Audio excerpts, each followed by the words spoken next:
प्राकृत संख्याएँ वस्तुओं को गिनने के लिए जिन संख्याओं का प्रयोग किया जाता है उन संख्याओं को गणन संख्याएँ या प्राकृत संख्याएँ कहते हैं।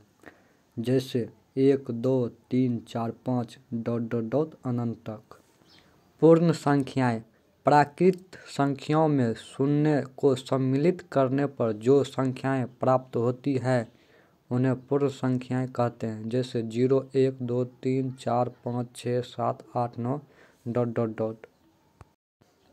पूर्णांक संख्याएँ प्राकृत संख्याओं में शून्य एवं ऋणात्मक संख्याओं को भी सम्मिलित करने पर जो संख्याएँ प्राप्त होती है उन्हें पूर्णांक संख्याएँ कहते हैं। जैसे -3, -2, -1, 0, 1, 2, 3। सम संख्याएँ वे संख्याएँ जो 2 से पूर्णतः विभाजित हो जाती है उन्हें सम संख्याएँ कहते हैं। जैसे 2, 4, 6, 8, 10, 12 ... आदि।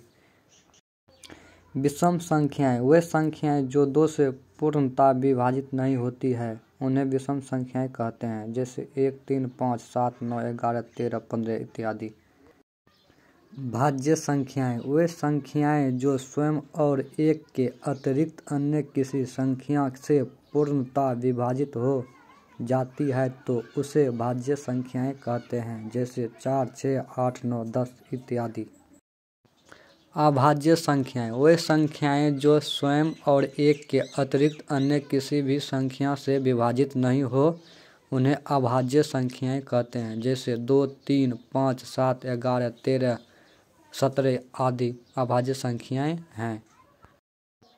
परमेय संख्याएँ वे संख्याएँ जिन्हें p/q के रूप में लिखा जा सके परमेय संख्याएँ कहलाती है। जहाँ p और q दोनों पूर्णांक हो लेकिन q कभी शून्य ना हो। जैसे 4, 3/4, 0 ... आदि परमेय संख्याएँ हैं।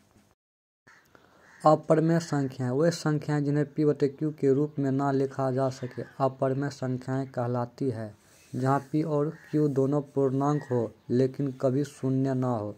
जैसे √5, √7, √11, √13 ... आदि अपरमेय संख्याएँ हैं।